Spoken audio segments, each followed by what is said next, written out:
the 6 o'clock news live, and the anchor person was a guy named Nick Miller, and I don't think he lasted in the market very long. Very talented guy. He just went on somewhere else. And we're standing there, watching them do, the news and sports and weather and everything. And he says, that's our broadcast. We'll see you tonight at 11.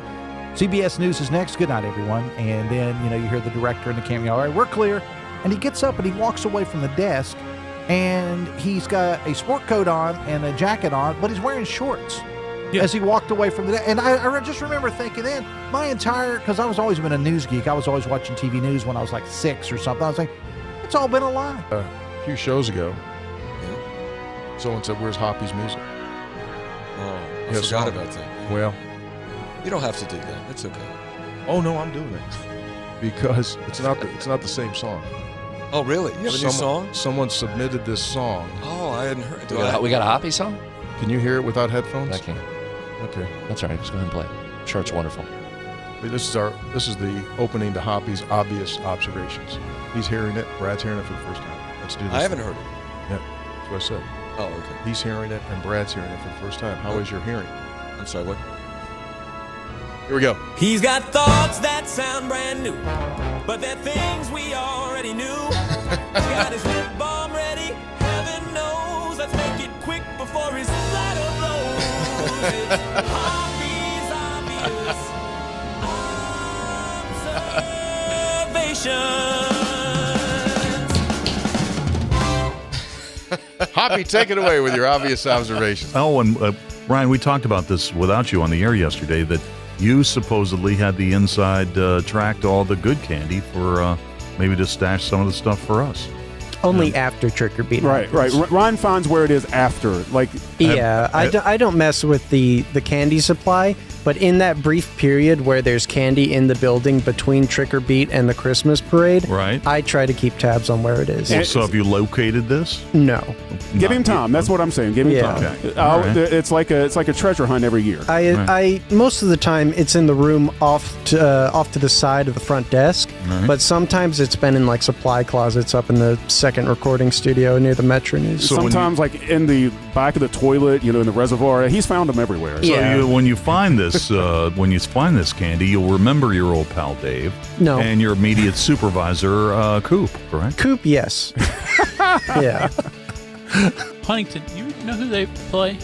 Sevier County, yes, Tennessee. That's exactly They've already right, played one of the best teams in Tennessee in the opener. It's their only loss so far.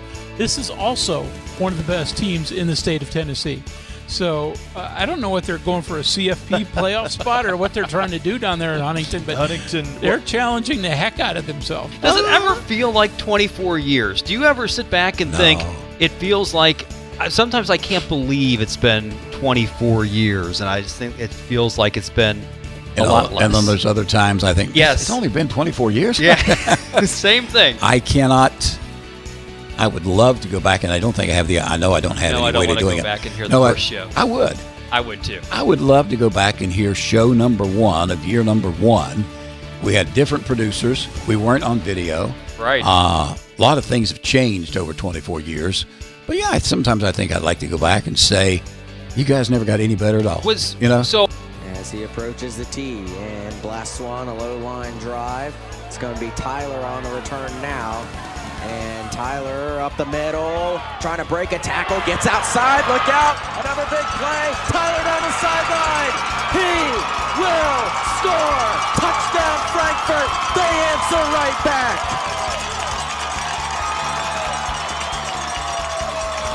I drove home one night, it was around 11:30 on a Sunday night, and I said, you know what, I've been doing this, and I'm tired of doing it.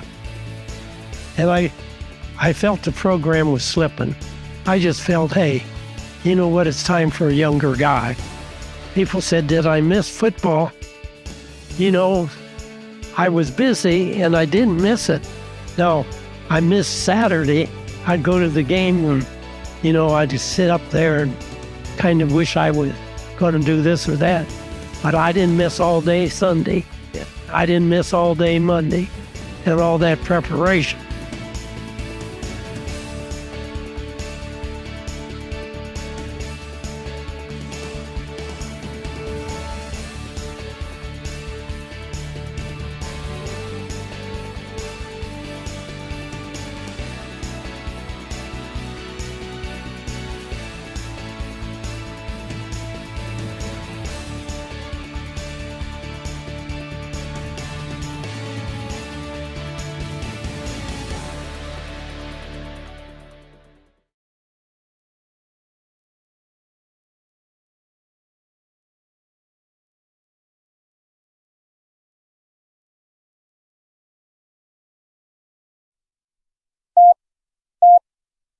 5, 3. Red 57!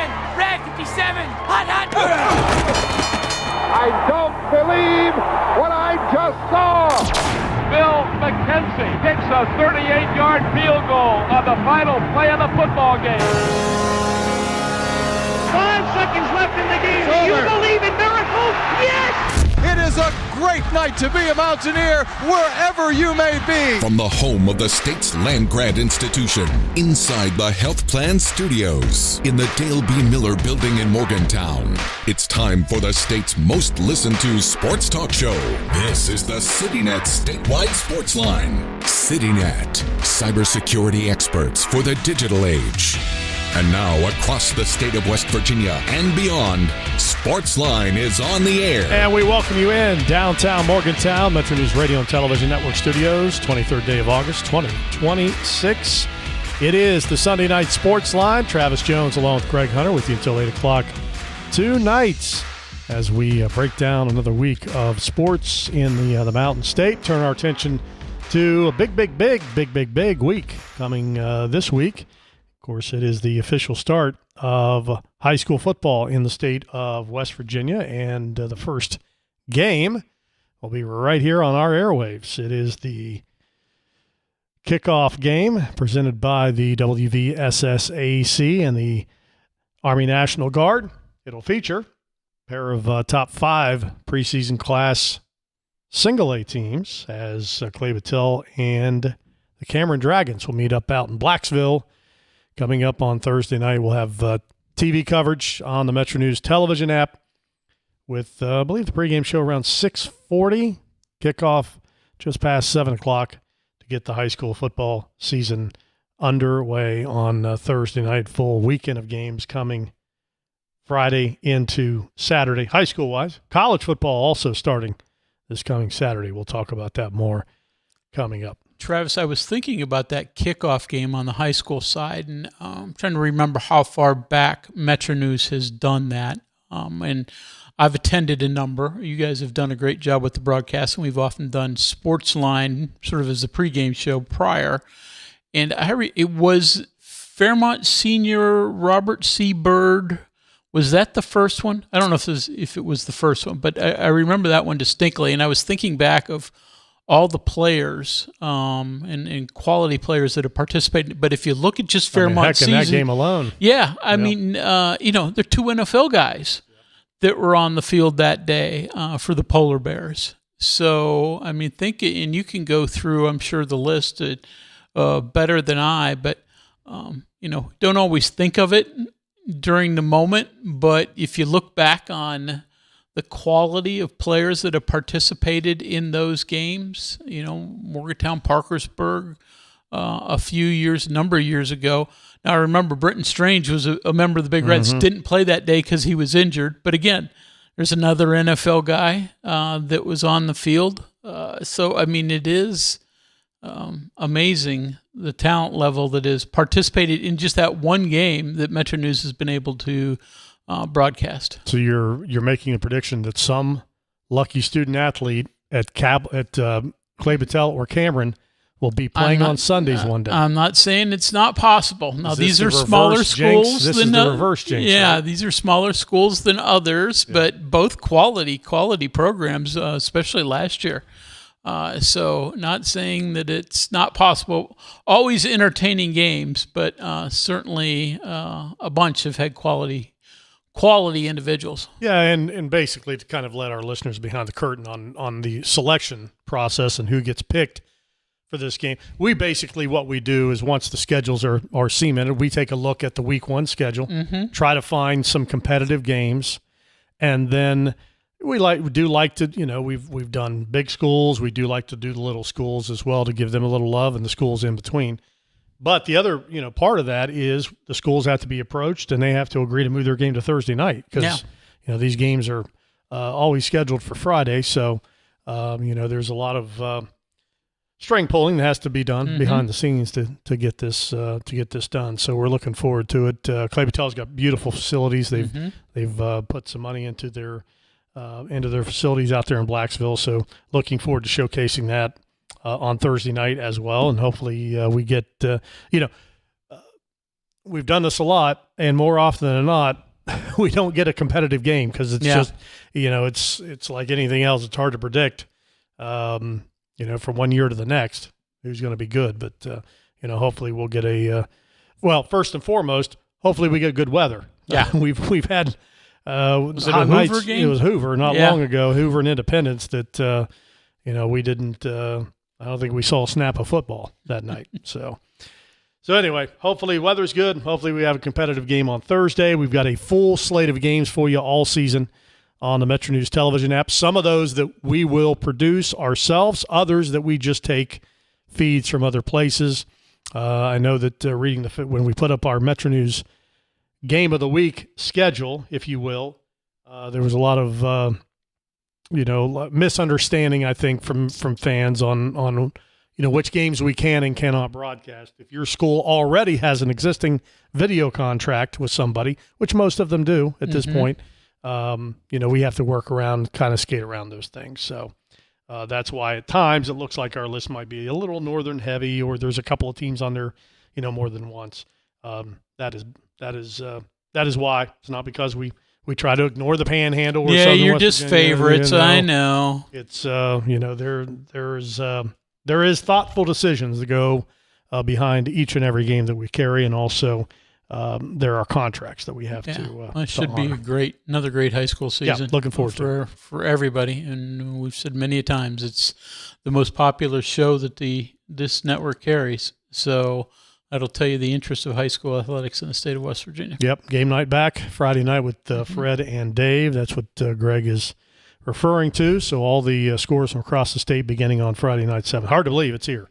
But here we are, as I mentioned, college football coming up on Saturday with North Carolina and TCU first out of the gate at noon on Saturday from over in Dublin on ESPN. And we've talked about it all summer, but there's a pretty healthy slate of games all day long on Saturday on week 0 of the college football season, including one that, of course, Mountaineer fans will be interested in, that NC State-Virginia game in Charlottesville, a non-ACC ACC game at 3:30 on ESPN, so you can do a little advanced scout on the future, and not so far distant future, Mountaineer opponent. Really only one ranked team in action on Saturday, and that is the Trojans of USC. They'll host San Jose State at 3 o'clock on NBC on Saturday. Nighttime, you got Hawaii and Stanford, New Mexico State and Florida State. And then our night will end with Memphis at UNLV on Fox out at Allegiant Stadium. So looking forward to that.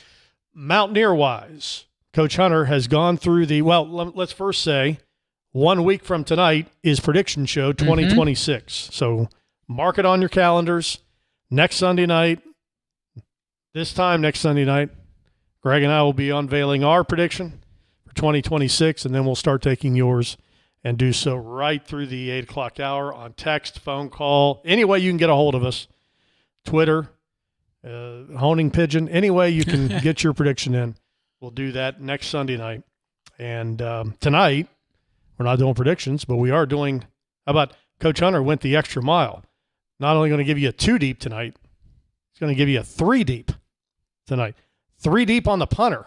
You got a 3 deep on the punter? I've got them. I've got names. Good deal. I mean, and Rich Rod has said, and he said it prior to this fall, but he'd love to go 3 deep at every position. I'm not certain if you look at this that you're going to have same quality 3 deep all the way through, but I can give you 3 players at every position other than holder and long snapper. Can't go past 2 for long snapper, can't go past 1 for holder. I'm sure they have a second, but just haven't seen who the backup holder would be. So, but we can go through this whole thing. And again, I will preface it by saying that been to every Rich Rodriguez interview opportunity, been to the open media practice session that they had 2 weeks ago. Not that that was incredibly revealing, but for the most part, this is going off of what the coaches have said, and then, the intuition of deciphering what especially Rich Rod has talked about. So I won't promise you this is 100% accurate, but I got a feeling that this is going to be a lot of what we're going to see 13 days from today. All right, very good. So we'll run through that tonight. We'll take your texts, as always, phone calls in the first hour or second hour as well. But as soon as we hit the second hour of the show, we're going to give you what transpired back on Friday at the podium with the Mountaineer football team, Rich Rodriguez, and some players. Also, we've got fresher interviews to get to you from today. And today we had Mountaineer women's soccer was in action over at Dick DeLess Soccer Stadium. And the Mounties shut out the Duquesne Dukes 2-0 to get a great early season, off for West Virginia. Had that great win over Penn State back on Thursday night. Had a 2-0 win over the Dayton Flyers to kick off the season a week ago Thursday. So a great start for the Mountaineer Booters. Yeah, on the men's side, they didn't play this weekend. They played Thursday at Charlotte and suffered a little bit of a disappointing 3-0 defeat to Charlotte in their opener. Now come back home. They'll be home tomorrow night against St. Bonaventure and hope to bounce back because that's a top 25 projected program as well. All right, so Nikki Izzo-Brown met with the media following that today, and we'll listen into that on-field interview courtesy of Blue Gold News. All right, 617, text already rolling in. We'll jump into those, and Coach Hunter will give us the 3 deep. That's all still to come here in our first hour. Sportsline underway on the Sunday night. Thanks for joining us. We are there for you, to care for you at the health plan. We are here for you. It's good to have options for your family or employees. Rooted in your community since 1979, the health plan is your trusted partner. Get flexible coverage, exceptional support, and competitive rates. The health plan, we are here for you. Hey, this is Brad Howe for your local internet provider, CityNet. High-speed fiber internet is probably at your front door, and now's the time to connect. Your tax dollars helped expand broadband access across West Virginia, and CityNet makes it real. More rural communities in West Virginia can finally get the high-speed internet they deserve. With free equipment, free installation, no contract, and local support you can trust. So whether you're streaming, working, gaming, or running your business, CityNet delivers the speed and reliability you need. When it's high-speed internet you need, CityNet.net connects, protects, and perfects. Live from the Health Plan Studios, the CityNet statewide sports line returns in 2 minutes on Metro News, the voice of West Virginia. Football season begins right here on Metro News Television. Join us Thursday, August 27th for the 2026 WVSSAC kickoff game. Presented by the Army National Guard. The Cameron Dragons battle the Clay Battelle Seabees live from Blacksville. Don't miss the first kickoff of the new season, the 2026 WVSSAC kickoff game, Thursday, August 27th at 7 p.m. Pre-game coverage starts at 6:30 p.m. Powered by GoMart, only on Metro News Television. On the next State of Minds. I was in liver failure, and I was told I needed to quit drinking or I was going to die, and that was at 36. When he invited me to church, all the hair on my arms, my chest, my back, it all stood up. You're taught to love, you're taught to forgive, and there's a reason for that. It lets you be healthy and lets you move forward with a vision for your life that's not defined by what happened to you. Across West Virginia, connection begins with fast, reliable fiber internet. Connecting overlooked communities to what matters most. Protecting businesses with managed IT and advanced cybersecurity backed by local experts.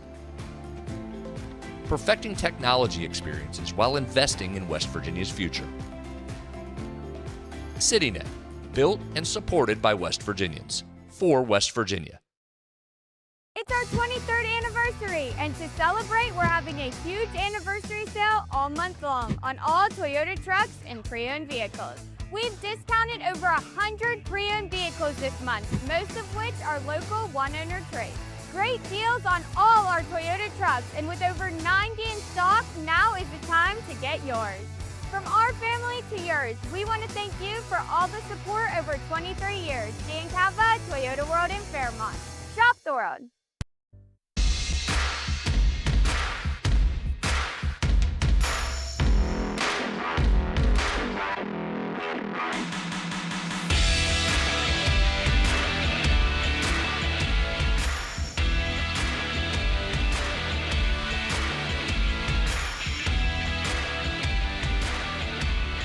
Sportsline underway, 621. Travis and Greg with you here in Morgantown. 304-TALK, 304-800-765-8255 is the phone number. Rod in Greensboro, NC, writes in first. Guys, love the show, Coach Hunter. I have a potential recruit you should check out. Greensboro, Grimsley quarterback. Brody Lowe, 6 foot 185, class of 2029. As a freshman, played in 11 games, throwing for 2,200 yards, 23 touchdowns. Helped the Whirlies. Ooh, like that. To the Class 7A state title. After starting quarterback and Tennessee recruit Faison Brandon was injured in the opening game of the season. Not yet rated by any of the recruiting services. Looks to be a potential 4-star prospect. He's already been offered by Wake Forest. I'm sure other ACC schools will follow. Check out his highlights on Huddle or the Grimsley football Facebook page. He's a lefty and can really throw the rock. Would love to see him as a Mountaineer. Pass it along.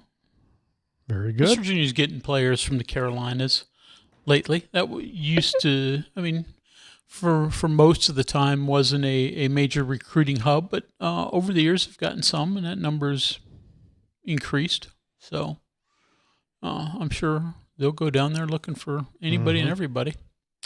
Texter says there's a few other games on Thursday evening, talking high school, Logan and Mann. Some other schools like to play Thursday in week 1 to have that extra day between the first and second game. Yeah, I'll try to find the full schedule. I know that there's a couple, some because of scheduling conflicts. Just turned in and heard you talking about high school football. I understand Hoover beat Morgantown in a scrimmage. Hoover may have the best team in the state. Scrimmages are funny because, you have goods on goods and then the JVs go. So sometimes that skews the end result. From what I heard, when goods on goods, it was 14-14.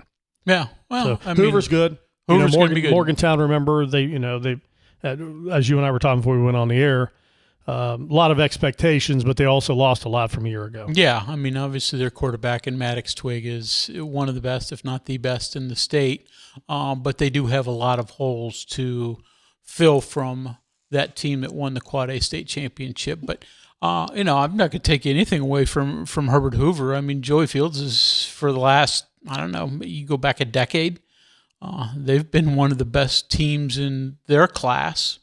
Classes have bounced around a little bit, but they've been very, very good. So, their biggest thing is, with all those new kids from different places, getting the whole thing to mesh. Yeah, we've seen that been tried before, and so far it hasn't resulted in, at least in a state championship. Yeah. So we'll see. Do we know if WVU got any walk-on positions from Thursday night's tryouts? Solid question. I have not heard. Something I probably should have asked Rich in Friday's interview session, but didn't think of it, to be quite honest with you. So we'll get another chance to interview Rich Tuesday. That's the only interview opportunity this week. So I'll put that by him. Again, we know how difficult that is for those players to become contributors, though I'm not going to say it hasn't happened here and elsewhere, but especially trying to turn around this quick and contribute any this season. But certainly worth asking, and I will do so, but I haven't heard anything yet. Doug in Winfield writes in, good evening, guys. WVU will be playing during week 0 next year for the first time in many, many years. The WVU have to get approved to move the Ohio game to week 0. Any word on why it was moved? Is there a new opponent joining the schedule? Well, actually, nobody is going to have week 0 next year, or I guess you could say everybody.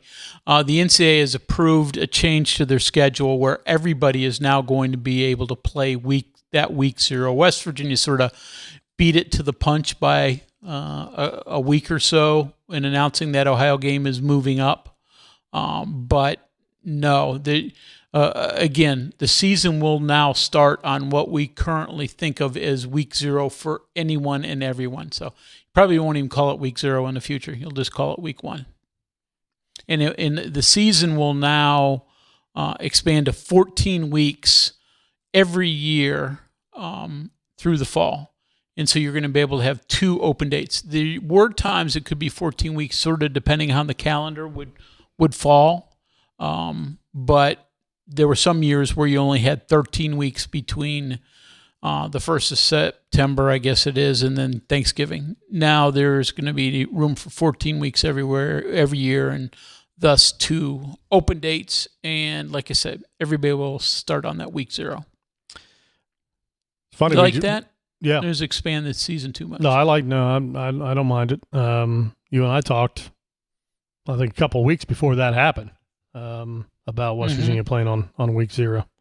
We liked it, right? Yeah, liked it. And like I said, now gives you an opportunity for 2 open dates, which I think is the biggest thing that you could think of. But yeah, you're right. It used to be you had to have some approvals, or the texture was right. There had to be some approvals to be able to play in week 0 and all those type of things. But that's gone by the wayside now. Fred in Clarksburg writes in, do we have a kickoff kicker who can constantly kick the ball 5 yards deep in the end zone? They hope so. Am I going to get in my 2 deep now and give you that one? Well, you could start with the kickers, yeah. Okay. Well, Jack Cassidy, who West Virginia brought in as a transfer from Western Kentucky, was 75% touchback at Western Kentucky, and West Virginia brought him in first and foremost with the thought that he's going to give them a great improvement in terms of their touchback rate on kickoffs. I thought Nate Flower actually did a pretty good job with that, improving that when he took over that duty in the second half last year. West Virginia was about 25% prior to him taking over. He was close to 50%. When he started to do it, but Cassidy has a huge leg and almost certainly is going to win the kickoff duty, and that's the expectation. That's why they brought him in first and foremost. Now, he may win the place kicking job as well. He and Flower are apparently, and this is from Rich, nose to nose right now to win that job. Pete Notaro, who is a transfer from Alabama, also involved, but he was hurt throughout the spring and much of the summer, so he's a little bit further behind. So it looked like it's going to be Cassidy and Flower, and Cassidy may do both kickoffs and place kicking. He's got a huge leg. Remember, he's the kid from Northern Ireland, grew up playing Gaelic football, came over to try American football as a kicker, and now is at the Power 4 level. I agree. Just keep rolling. Okay. Well, I might as well stick with special teams, right? Since we're there now. West Virginia also went to the transfer portal for the punting duties, and it got one of the best in the country last year in Brian Hansen. Colorado State product from last year was 3rd in the country in punting average at 47 yards per punt. Remember, Oliver Straw did a really nice job, I thought, at West Virginia, but he was barely over 42. Not barely. That's not a bad number. A little over 42 yards per punt. So Hansen's numbers are significantly better, and West Virginia certainly hopes will have a significant improvement over what it did last year. And his punting last year was not bad. Behind him is a little bit of a guesswork. Cassidy can do it. Pete Notaro could do it. Neither of them have done that in a college game, but they're likely the ones that would be your backup if and when, or if you need somebody behind Hansen. But Hansen looks and sounds like Rich has said, been everything they thought he would be in practice to this point. Holder, Cassidy is your holder. I don't know who the backup would be, but Rich has talked about Cassidy being your holder. One position that you have a returnee out of this whole team, there aren't a whole lot of them, but McGuire Moss was your long snapper last year, and Caden Seller was the backup long snapper. Both of them returned. Moss was rock solid net duty last year. And then Your kick returners are going to be interesting. DJ Epps did it at Troy last year, mainly kickoffs. He figures to have a huge hand in that duty for West Virginia, but you also have Armani Weaver, another slot receiver like Epps. Matt Sieg is figured to be used in some role on as a returner. Cyrus Traw, Parkersburg South grab in there. Epps probably does both kickoff and punt, but we'll have to see. Definitely kickoff, but we'll have to see how the punt goes. And Rich actually talked about special teams just some on Friday. He says, you know what? In the past, because of his concerns about mistakes on special teams, he admitted most of the time just had people fair catch it and take the ball to 25, because not just the returner mistakes, but your blockers, holds, and stuff like that. All of a sudden, you're starting at the 10 because of a penalty. He's hoping that is cleaned up this year, and they maybe can get some big plays on kickoff return. And then punt return, I thought West Virginia did a decent job with Preston Fox. Of course, he's graduated. That's an area West Virginia hopes to continue to have success in as well. So that's the special teams look. Very good right now. All right, we'll do some offense when we come back. I found the high school schedule, and again, this is what I'm showing. So if one of these games got moved back to Friday, I apologize. But right now, Thursday night games: Weir at Oak Glen, North Marion at East West Stadium to take on the Bees of East Fairmont, Nitro at South Charleston, Hedgesville at Martinsburg, Tug Valley and Mingo Central, and Mann and Logan, as we mentioned before, and of course our game, Cameron and Clay Battelle. 6:32. We'll do offense with Coach Hunter on the other side. More text coming up as well. 304 Talk 304. We are there for you, to care for you at the health plan. We are here for you. It's good to have options for your family or employees. Rooted in your community since 1979, the health plan is your trusted partner. Get flexible coverage, exceptional support, and competitive rates. The health plan, we are here for you. At WVU Medicine, innovation is redefining men's health. Our specialists use advanced techniques like no needle, no scalpel vasectomy, and cutting-edge procedures for infertility. We offer precise vasectomy reversals, targeted solutions for pain, and the latest in testosterone replacement therapy, all designed to improve outcomes and recovery. For appointments, call 855-WVU-CARE or visit wvumedicine.org/urology. Live from the Health Plan Studios, the CityNet statewide Sportsline returns in 2 minutes on Metro News, the voice of West Virginia. It's our 23rd anniversary, and to celebrate, we're having a huge anniversary sale all month long on all Toyota trucks and pre-owned vehicles. Thank you for 23 years, Dan Cava, Toyota World in Fairmont. Shop the world.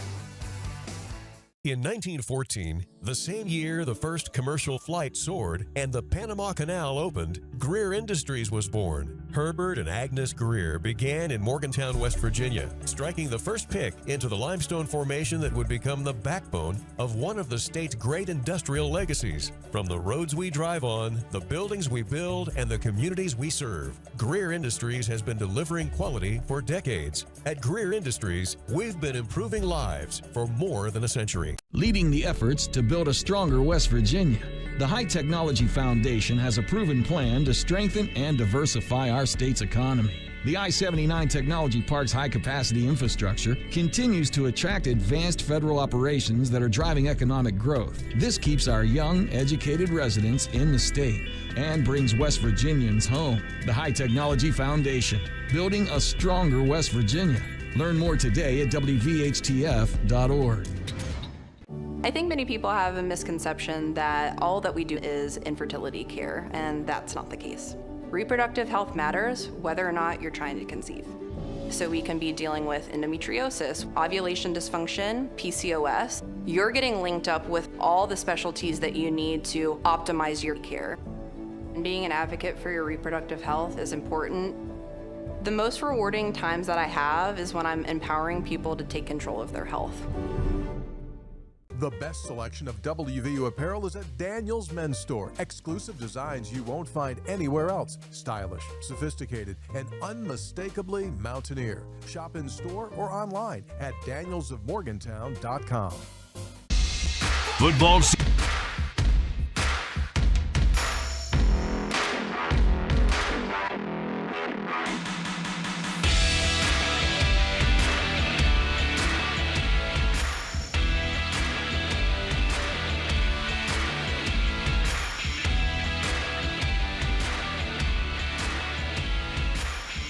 All right, welcome back. 6:36 with you till 8 tonight at Metro News Radio and television. You can watch the show on the Metro News television app. Everything is absolutely free to stream us anywhere. Second hour, of course, football conversation from Friday. We'll also hear a post-game interview today from Nikki Izzo-Brown after the Mountaineer ladies moved to 3-0 with a win over Duquesne. They're back in action up in Princeton, New Jersey against the Tigers on Thursday night at 7 o'clock. Coach Hunter, give me the O. Let's start with wide receivers. And again, some of this is supposition, but taking it from the many conversations with coaches. But it looks to me like West Virginia at the two wide-out positions has a six-man rotation. We know Jaden Bray is a significant factor. He's a starter. The other starter I think is a little bit up in the air, but I don't know if a starter wide receiver is as important as, are you part of the rotation? Because all these guys are going to see time. John Nider, because of what he's done this camp and also in the spring, I put him as your second starter there.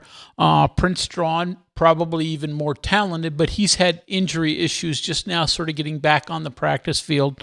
So at 6'5", former USC and Boise State receiver is certainly going to be a major part of this team, but put him maybe at the 2 just because he's coming back from injury. And then Teron Francis, LSU transfer, is a guy that they like as well, big-bodied receiver.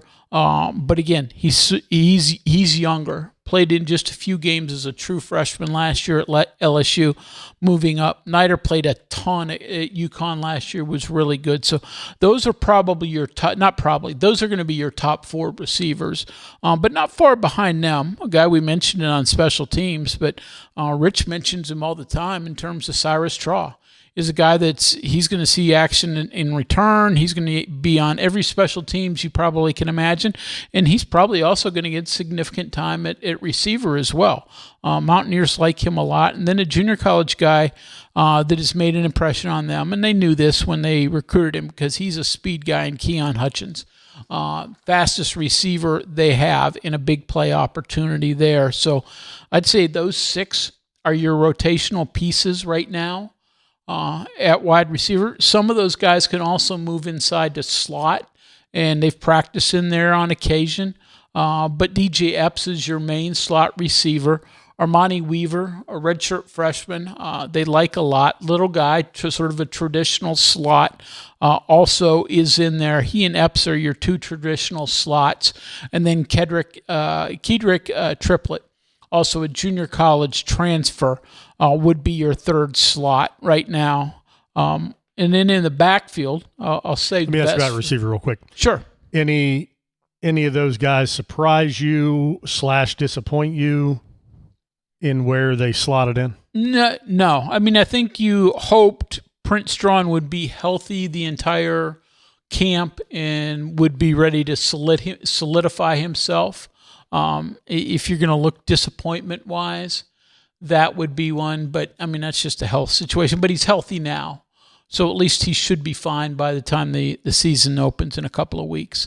So that'd be about it at the wide receiver.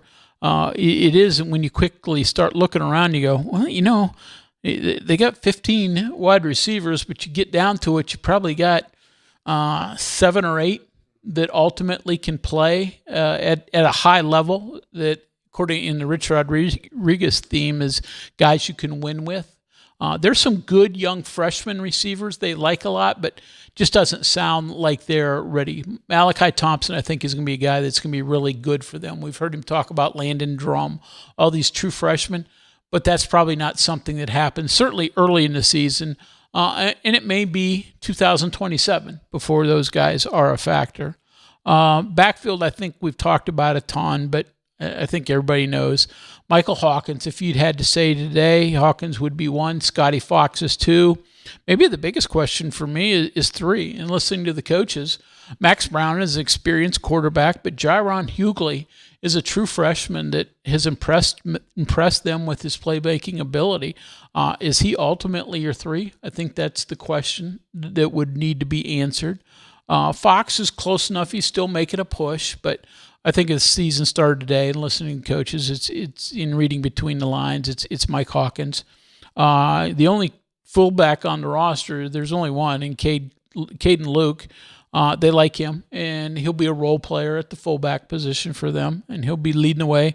And again, names we've talked about a lot. Cam Cook, Amari Latimer are 1, 2 in the backfield. 3, I think, is a guy that Rich has mentioned a great deal lately as is Chris Talley, a freshman from Memphis who's a big play running back for them. He'll see time. Again, how much opportunity is there for a third if everybody's healthy? Don't know, but unfortunately you saw last year, sometimes you need not only 3, 4, 5, and even a 6th because of health situations. And then Martavius Boswell, also right there behind Talley. So those are your top 4 running backs at this point. Tight end, Ryan Ward would be your 1. Experienced guy, played a lot last year, and now moves up to be what would likely be your starting role. He's had some injury issues this fall, but sounds like he'll be healthy by game 1. Josh Sapp, senior transfer from Clemson, more of a pass-catching tight end, but he'd be number 2, mainly because another transfer tight end, Cam Ball, who's a big kid, transfer from Mississippi State. He's been injured a lot, and they don't even know how long it's going to take for him to get back. Not saying his is season ending by any stretch, but could be well into the first week or 2 before his injury allows him to get back on the field. And then you're talking after that, true freshman they've mentioned quite often in Cade Bush, tight end from Minnesota, who's he's apparently taking advantage of some of these injuries and getting opportunities in practice and taking advantage of those opportunities. All right, before you get to O-line, Sure. your favorite subject of all. Yep. Go back to running back. Okay. I am curious to see, I know you mentioned 3, but let's face it, you've got a bell cow now at 1. Yeah. I mean, here's a guy that we know he was the leading rusher, but he was also the 3rd leading carrier last year in college football. 295. Yes.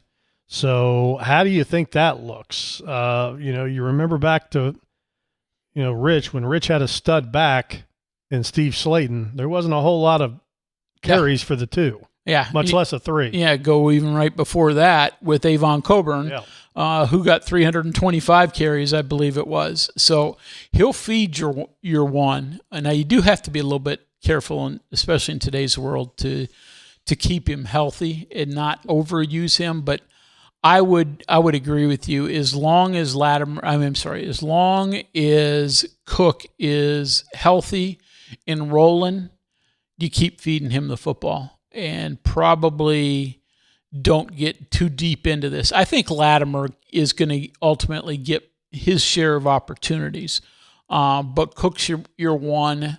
And then a little bit for Latimer. How much there would be for a 3? Again, with knock on wood, everybody staying healthy, that would ultimately be the question. I don't know if there'd be a lot for 3 if your top 2 are healthy. Very good. All right, Coach Hunter, put a smile on your face and tell us about the offensive line. Well, I think your number 1s, I'd be really surprised if this group doesn't take the field on 2 Saturdays. But you got kids, and we talked about them from the beginning of camp. Kevin Brown at left tackle, Nick Cray at left guard, Wes King at center, Bubba Grayson at right guard, Karsten Cassidy, the UConn transfer, at right tackle. I think that's your first group, and I think that's a solid group. To me, that looks like a significant improvement over last year's. Now, the bar wasn't very high because, let's face it, we've said it many times, They weren't very good up front last year. The whole offense had issues, and it wasn't just the line, but the line wasn't very good. This group is better. I'm not going to promise you that there are 4 All-Americans there, but I think that group is really good. I think your second group is pretty much established. A few of these guys could move around to different positions, but I think for the most part, Malik Agbo is probably your swing tackle to both sides. He could play right or left, but put him behind Kevin Brown at left tackle. There have been times that I thought maybe he would battle Brown for the starting job, and maybe ultimately the coaches still think a little bit of that, but I think he ends up being your tackle that will back up both Cassidy and Kevin Brown. Landon Livingston, who started for you last year at center, looks like he's going to be a backup at this point in time. He can play both center and guard for you. Cam Griffin came with Bubba Grayson and Rick Trickett from Jacksonville State. Likely your backup at center and guard. So Livingston and Griffin can play any of the interior spots. And Josh Iosa, a big offensive transfer from originally came to West Virginia from Oklahoma a couple years ago. He's primarily a guard for you. And then Devin Voss, a transfer from Kansas State, played mainly tackle at Kansas State, but he could play guard as well. So, again, position questions amongst all those about who works in where. But as we know, a lot of times the backup guys are, it's not so much as right and left. And you got to see the guy who's your backup listed at left tackle plays only there. He could play any of those positions that he's comfortable with. So I think those are your 5 that would be number 2. Then you start getting into some young guys, but some guys that they really like a lot. And coaches have talked about LaMarcus Dillard, a true freshman, and he mainly has been a center for West Virginia, but Rich has said he's going to play. Also said the same thing about Aiden Woods, mainly a tackle from Abington, Virginia, which is the western corner of Virginia. Tall, long offensive lineman. Like him a lot. Cam Goforth, big guard for West Virginia, would be in the mix. If we're talking to your third stringers, another true freshman in Rhett Morris, and then a junior college transfer in Deshaun Woods. So those are probably your 3s right now in terms of offensive linemen. I think your 1s are really pretty much cemented in stone. If not stone, at least heavy cement, right? So you could chisel it away, but I'd be surprised if that's not your starting group. Agbo's the only person that maybe could put a move in and move up. But again, your 2s have a lot of college experience for the most part. Voss has started at Kansas State. Griffin started a lot at Jacksonville State. Livingston started a lot here. Agbo played a ton for West Virginia here at last year. So you've got experience even in your backup group. The Rick Trickett influence, what do you think that means on this particular offensive line? Well, I mean, it's hard to overlook that. I mean, no matter how good a coach is, I always think it helps to have the horses to run it to begin with. But I do think he's just proven time and again, no matter where he's been, that he's gotten the most possible out of his players up front. And admittedly, he's demanding and isn't always easy to play for. But every one of those that has come out the other end tells you how much better that they've gotten with him leading the way. So I think it's an important piece of it. If he didn't have players, it wouldn't be a significant factor. But I think he takes a good group and he'll make them better. We'll see how much better. Yeah, I mean, case in point, he's not had the best offensive line every year, every place he's ever been. Exactly. You know, there's you can only mold so much. You got to have the talent there, and it certainly looks like, as you mentioned on paper, West Virginia has certainly upgraded the talent from a year ago. Yeah, I think they've got a nice group. I think the tackles, again, Kevin Brown is a true freshman, so we can't lose sight of that fact, but we know he's really, really talented. But, we also have to be realistic that there are going to be times he's going to make some freshman mistakes. Carson Cassidy, I think, is going to be really good for West Virginia. He had a ton of starts, played really well at UConn, and sounds like he's played well for West Virginia. Long tackle, and really has been impressive since he got here in January. And Bubba Grayson in the middle is, at right guard, is not as long as the others. He's 6'2", 6'3", but he's just a bulldog in the middle. I really like Wes King at center. He comes in from Wyoming and had a ton of starts there. Really was a 3-year starter, missed some time because of injury last year or the year before. But other than that, has been a starter since his redshirt freshman year. And we know how good Nick Cray was last year. It wasn't a very good offensive line, but Nick Cray's the one guy that you could argue was pretty good out of that group. And then I'm not going to take anything away from Landon Livingston, the starter for West Virginia last year. May have had some trouble at times, but was far from the worst offensive lineman West Virginia had on that group. And if he gets beat out by somebody else, I think that tells you that there's significant progress in that offensive line. Very good. We'll do defense when we come back. Mark Schlabach from ESPN, by the way, the first round of bowl projections out from ESPN standpoint at least. And Schlabach says, book your flight now for Shreveport, Louisiana, and the Independence Bowl. He has West Virginia playing Liberty. And those bowl predictions this time of year about as accurate as me trying to predict the Powerball. Yeah. But, well, but if anyway, you hit Powerball, good to be included, right? Yep. Yeah, it's I've looked at flights to or trips to Shreveport in other years because it's been rumored and it hasn't ever happened. Hasn't happened. So, but one of these days it probably will. Yeah, but just happy to be mentioned. It's been a while since we saw West Virginia in a bowl prediction or projection. So good deal. All right, 7 till the top. We'll do defense. When we come back, stay right there.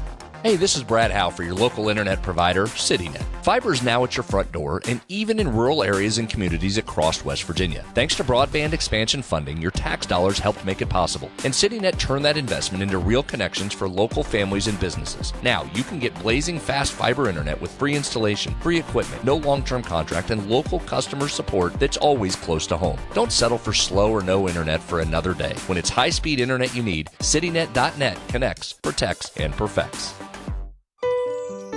We are there for you, to care for you at the health plan. We are here for you. It's good to have options for your family or employees. Rooted in your community since 1979, the health plan is your trusted partner. Get flexible coverage, exceptional support, and competitive rates. The health plan, we are here for you. Live from the Health Plan Studios, the CityNet statewide Sportsline returns in 2 minutes on Metro News, the voice of West Virginia. You own a boat because you love spending time on the water. Choose the outboard that allows you to make the most of it. Honda Marine's legendary reliability, ease of maintenance, and powerful performance keep you going strong. And they're all backed by the peace of mind protection of the industry's best limited warranty. Visit your Honda Marine dealer today and find out why it's more than an engine. It's your time on the water.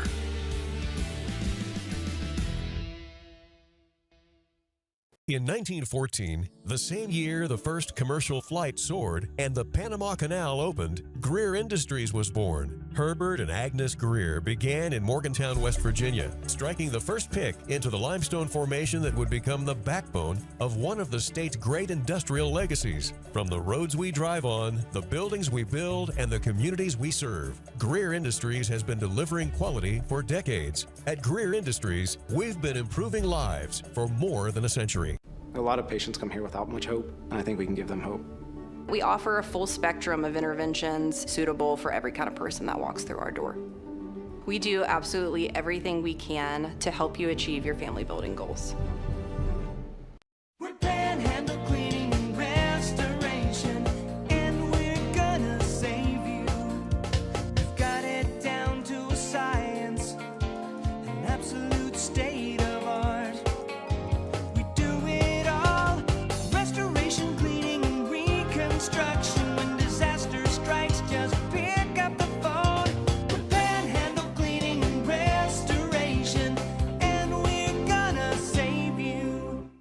At Daniels Men's Store, exceptional style begins with a curated selection and finishes with a flawless fit. When it's time to buy a suit, Daniels is here to make sure yours is one of a kind. Discover tailored suits you'll only find in store at Daniels.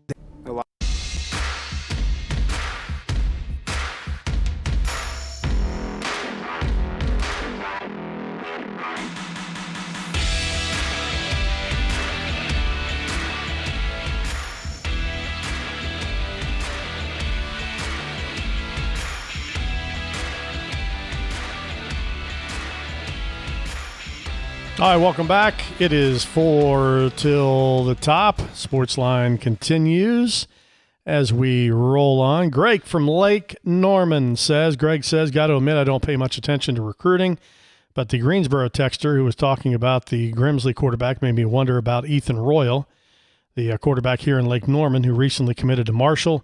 Guy who's connected to the program told me a while back the WVU was recruiting him and had a good chance of getting him. Do you know if that's true or not? I wonder if this kid has any relation to the Virginia Tech Royals who have haunted WVU for years. A couple things. I read a couple articles there in the break. I did not see any connection or reference to any of the Virginia Tech Royals that have played there. And, Greg, the best I can tell, this particular young man was never offered by West Virginia. Yeah, I mean, again, just doing a real quick internet search on some of the recruiting sites. Arkansas had offered, according to them, but then you get down to group of fives and some very good ones. Obviously, Marshall. Gibby usually knows what he's looking for, so give him credit. But others in there as well, East Carolina and some. So I don't know of any involvement. I hadn't heard of any involvement with West Virginia. And if he's one of the Royals out of Virginia, I don't know. Eddie, wasn't it Eddie? Yeah, Eddie Royal. Yeah, I think there were a couple, right? I think. Mm-hmm. I remember Eddie. Maybe I've blocked it out. Yeah. Okay, very good. Let's grab one more here before you get back to it. Are there two at every position good enough to win with? Isn't that always the question? Yeah. I mean, I look here on paper, and I'd say yes to most positions, but those that I can't sit here and say yes to, I think they're opportunities, but I just don't. I want to see these guys do it first. To be quite honest with you. I mean, like I said, I've gone through and given you three at a lot of positions. I think your first two, almost at every one of those, is probably good enough to win with. But ultimately, I mean, Rich and his staff are the only ones who can truly answer that at this point in time. And starting on September 5th, we'll get a better idea over the course of those first few weeks, if indeed that is the case. Like I said, offensive line, I think the first group is definitely good enough to win with. I want to see, where that second group would ultimately be. That would be one question I would have because of the injuries. Maybe the depth at tight end would be a little bit of a concern right now because, again, you've had a lot of guys that have been bumped and bruised and haven't participated a lot in practice there. So, depth at those two spots is a concern. I like the first group at offensive line, but again, once you start going down there, those guys got to prove it. All right, very good. All right, let's talk defense. Certainly got some questions on that side of the ball. Well, you don't have a single guy who started a game for you on defense returning. Ben Cutter, I think Ben started one game last year. He started a number the 2 years before that. So Ben has some starts at West Virginia under his belt, obviously at linebacker. But, I mean, everything else is mainly transfers or, in some cases, true freshmen. And, so there is a whole lot of rebuild that is going on defense. But, again, sort of like in a lot of these offensive, additions, newcomers, most of them have played college football someplace and have starting snaps under their belt. So, you're hopeful. Let's start at what West Virginia is called the edge position, which is, your rush linebacker, I think West Virginia called it Bandit last year. Has gone through a bunch of different names, but it's a rush linebacker. Harper Holloman, a transfer, is one guy who's really fighting for the starting job, but the guy he's starting with is someone who has a huge recruiting resume, and this is a guy who transferred to West Virginia from Oregon. Toby Hastrup was a 4-star recruit coming out of Texas, but hadn't played a lot of high school football. Was late to high school scene, native of England, was a track guy growing up, but he's 6'3", 245, 250, and his high school coaches saw him walking around and said, you should try football. Tries it, ends up getting recruited by everybody, goes to Oregon for 1 year, goes into the portal, and now is at West Virginia. So Holloman and Hastrup are your main guys at that position, but there's a junior college player named Jeremiah Johnson who's had a nice fall, it sounds like, as well. Those are probably your top three.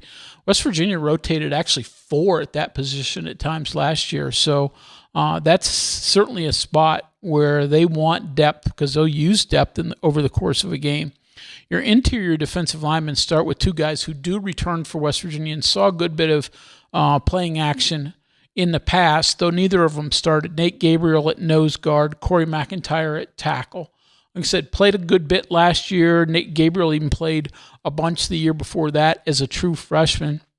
Let's put them down as your ones at nose and D tackle. Behind them, you have a couple of junior college guys who need to be significant players, even if it's in a rotational basis. Jalen Thomas, a big nose guard from a junior college in Mississippi, and then KJ Henson at D tackle from Hutchinson Community College in Kansas. He was an All-American there, one of a bunch of Hutchinson transfers that have come to West Virginia. So he's certainly, those 4 need to be good players for you because they're likely going to have to rotate a great deal. Those are your rotational pieces. Behind them starts to get a little bit more questionable. Taylor Brown, young defensive lineman who the coaches have talked highly about, but he's a redshirt freshman. And then Yindor Mack, a true freshman, are probably your 2 threes, if you want to say that and put them there. So that's the interior of your defensive line.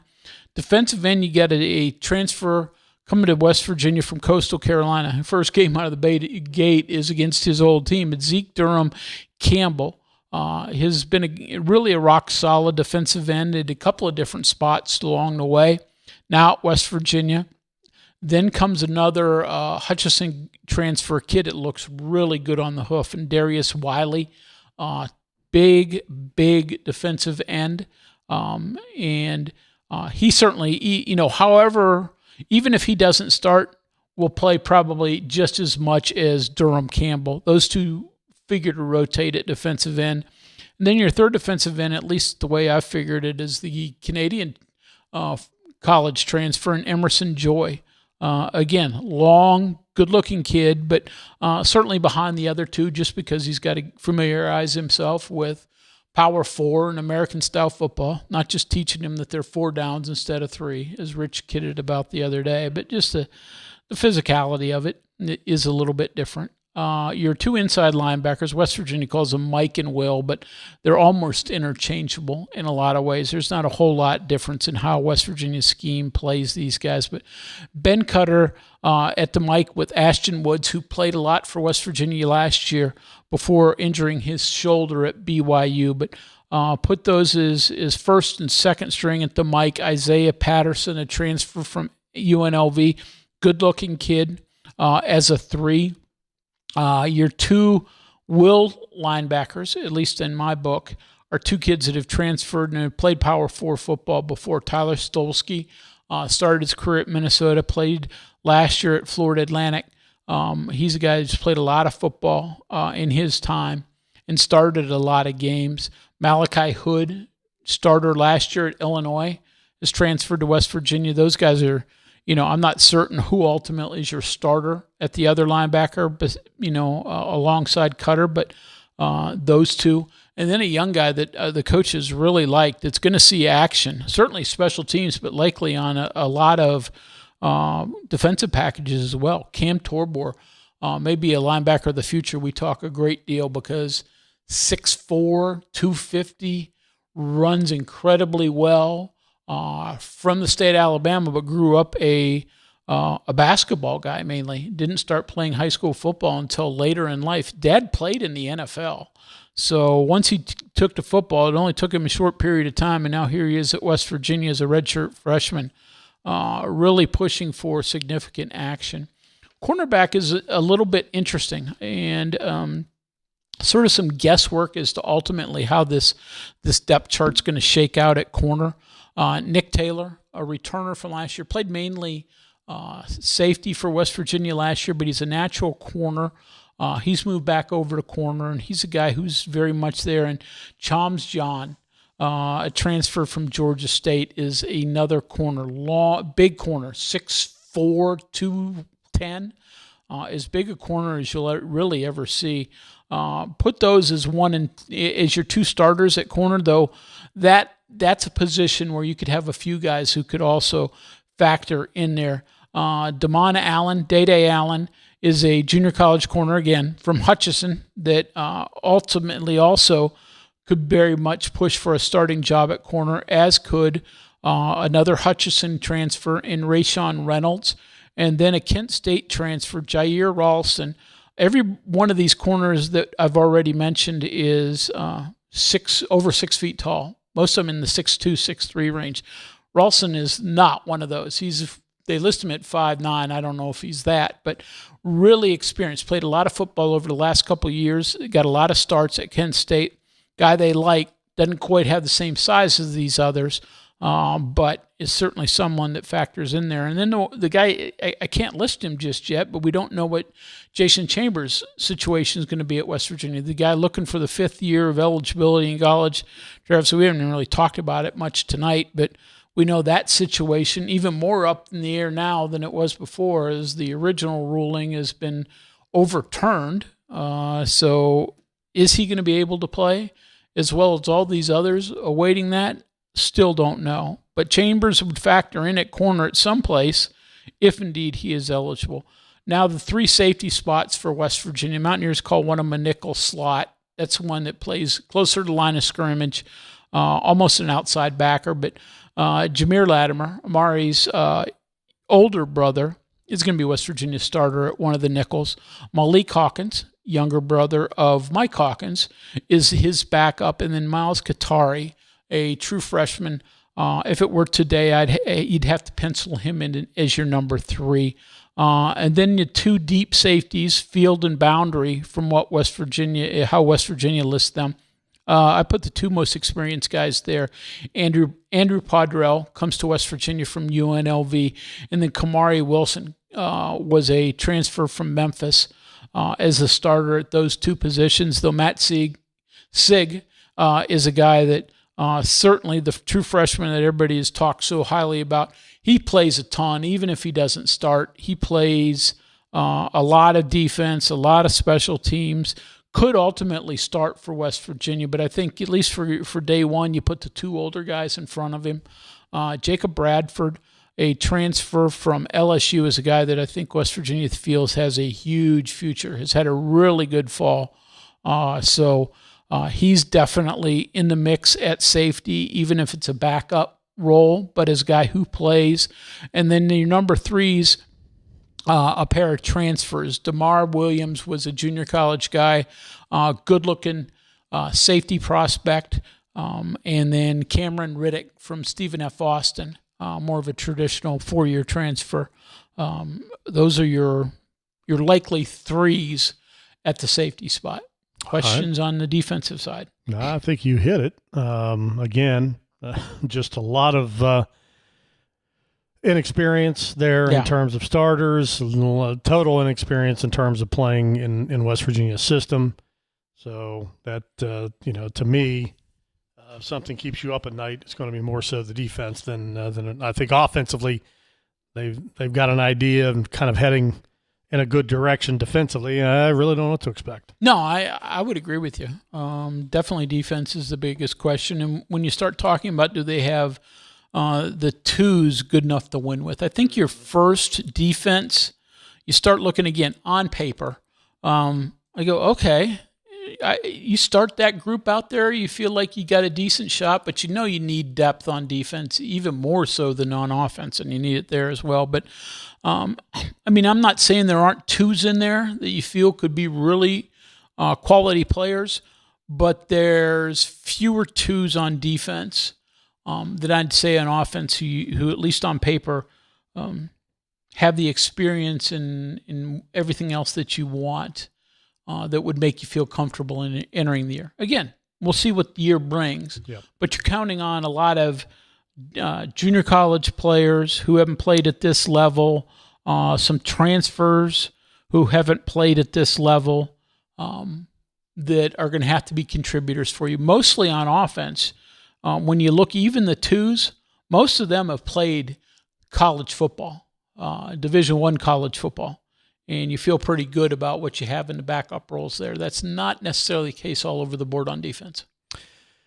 All right, you mentioned Friday, the NCAA won an important battle in their ongoing legal war to determine who should be eligible to play college sports this upcoming season. When the 10th Circuit Court of Appeals granted the NCAA a stay Friday morning in order that reverses the federal judge's decision that previously opened the door for all athletes who started college in 22-23, played 4 consecutive years to return for a 5th season. So basically the Colorado injunction is now been stayed. Couple things on that. One, I remember the good old days when the length of my law knowledge could be Judge Wapner. Now if you want to follow sports, you've got to have a working knowledge of the courts. Yep. So back to us, we already mentioned Jason Chambers. So as of right now, Chambers is ineligible again. And more importantly, the basketball issue. Yeah. And Brennan Lorien, who we thought was going to be eligible, now has to get a local ruling to be eligible for this coming season. The Buchanan situation, I think, is a little bit more cut and dry because he's not. He played a lower level, right? Not looking for an extra year of D1 eligibility. Yeah, he's dealing with the secondary part of it. The 5-year thing isn't as big. Major thing is he played 2 years of NAIA basketball and then 2 more years of Division I basketball at Boise State. So, we've seen that that ruling a few years ago with the Vanderbilt quarterback. What was his name? Chambliss. Yeah. Yeah. But because of the junior college and lower level situation was allowed, that those don't count against your eligibility anymore. So you don't feel that he needs an additional ruling. But obviously Brennan Lawrence going to need either the overturn to be overturned or to get some local ruling, which he's already filed to try to get that. As well. So everybody, and now there are 1,000 people up in the air because of the latest happenings. And then what I don't understand is some are allowed in the portal, some are. I don't get it. I mean, it becomes very confusing. And at the end of the day, just my opinion, I like the rule. I like the 5-for-5 rule, but you knew that this was going to be an issue because you have to start it somewhere. Yeah. So there's going to be a group of athletes that unfortunately can't take advantage of that. Their 4 years are up as under the old, situation. I think where it becomes very frustrating is you have this happening, and yet today you've got this Daquan Wright tight end who started at Virginia Tech, went to Ole Miss, now is with the Cleveland Browns. He gets cut this weekend from the Browns. Guess what? Yep. He's going to LSU this year to play football. Now, how is that happening? Now, tell me, how does that make – they're keeping these group of kids out that have been in college from coming back for another year, and they're letting a guy who is on an NFL roster, and we've seen it with the NBA down, I mean, but how are they letting this guy come from the Browns back to college? Well, I'm sure that's another lawsuit that'll try to be fought. I will give you the argument, though I don't necessarily agree with it, but I'll give you the argument that when that player, and he's not the only one that's going to try to find this route, signed with a pro team, they didn't have any knowledge that the 5-for-5 rule was going to go into effect, and they would have yet another bite of the college football apple. So, but if I'm not, am I not right that he isn't eligible right now? Should be. Yeah. Yeah, because with the Colorado rule originally, he was eligible. Maybe they're saying that it's a technicality because the Browns are technically an extension of college football. Is that possible? No, I'm not going there. There's Browns fans out there. They can egg your car. So, yeah, I don't agree with it, but I understand that. I mean, and again, I defend the NCAA probably more often than I should, but certainly the easiest thing for them. I mean, I agree with you. I like the 5-for-5 rule. That's fine. Let's put some hard and fast rules into the game because it seems in the last several years there have been none. But when they did this, they should have grandfathered in the 2022, and that would have saved all this angst at that point in time. And I know you have to set some sort of limit, but if they just put 22, because those are the ones that are immediately, deemed ineligible, but probably had an argument to be eligible. If you allowed them in, I don't think you have any of this, though who knows? In today's world, somebody's going to sue you over something. I just don't. From their standpoint, I don't get why it's worth fighting because the other thing is, this will make a ton of, a large amount of student athletes eligible. Well, guess what? There's not a large amount of positions available. There's not a large amount of NIL available. Yeah. So, by that, it's not like there's a tidal wave of athletes coming back to college. There's not space for them. Yeah. Yeah. So. Roster space, like you said, everybody wants NIL or rev share or whatever. I mean, if you were a college program doing their due diligence, it's not like you got all this extra NIL laying around because you should have been using it to procure the talent that you, to this point, have been able to land. Yeah, it's just crazy. I saw an article this weekend that some SEC schools are literally, having their scouts, if you will, recruiting, staffs, watching preseason NFL football games for, basically figuring out what guys are going to be available. Yeah. Crazy. It is crazy. All right, 17, make it 19 after 7. Rich Rod on deck from Friday. Be back in a Hey, moment. this is Brad Howe for your local internet provider, CityNet. High-speed fiber internet is probably at your front door, and now's the time to connect. Your tax dollars helped expand broadband access across West Virginia, and CityNet makes it real. More rural communities in West Virginia can finally get the high-speed internet they deserve. With free equipment, free installation, no contract, and local support you can trust. So whether you're streaming, working, gaming, or running your business, CityNet delivers the speed and reliability you need. When it's high-speed internet you need, CityNet.net connects, protects, and perfects. We are there for you, to care for you at the health plan. We are here for you. It's good to have options for your family or employees. Rooted in your community since 1979, the health plan is your trusted partner. Get flexible coverage, exceptional support, and competitive rates. The health plan, we are here for you. Live from the Health Plan Studios, the CityNet statewide Sportsline returns in 2 minutes on Metro News, the voice of West Virginia.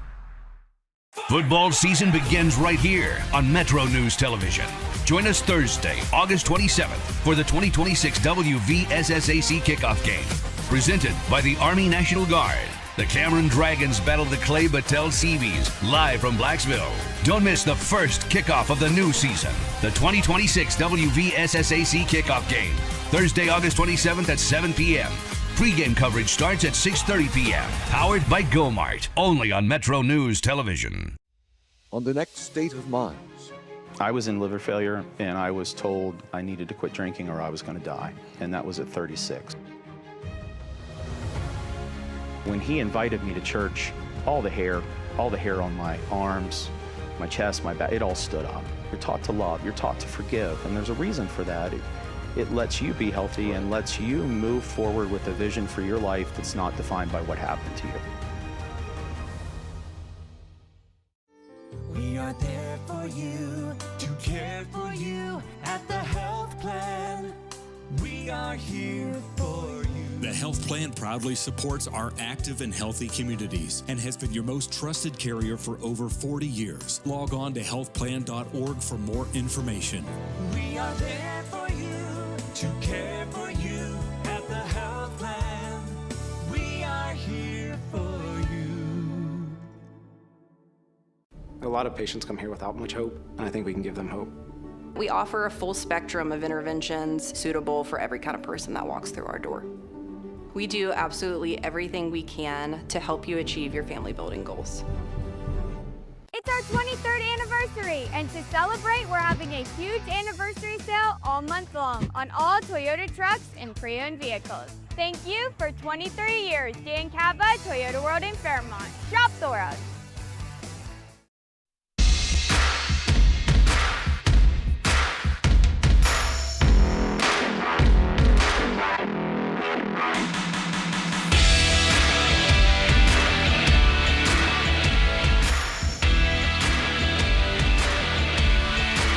All right, Rich Rodriguez met with the media back on Friday. Give everybody an update on football practice at the end of the first week of classes. Let's listen in. I think I've hit every position, but I can think of two, I guess. Punter and kickoff. What are your thoughts? How is the Why'd you wait to the end for those, Brian? I should have done it first. Brian, who brought in, obviously Ollie did a great job for us, and Brian, we wanted a proven guy, and he was proven coming in from Colorado State, and he's just been booming the ball. I mean, just been really even in the last week, it's gotten amazing how he's been doing it. But we ask him to do some different kicks sometimes, and he's very coachable, and he's also an outstanding holder.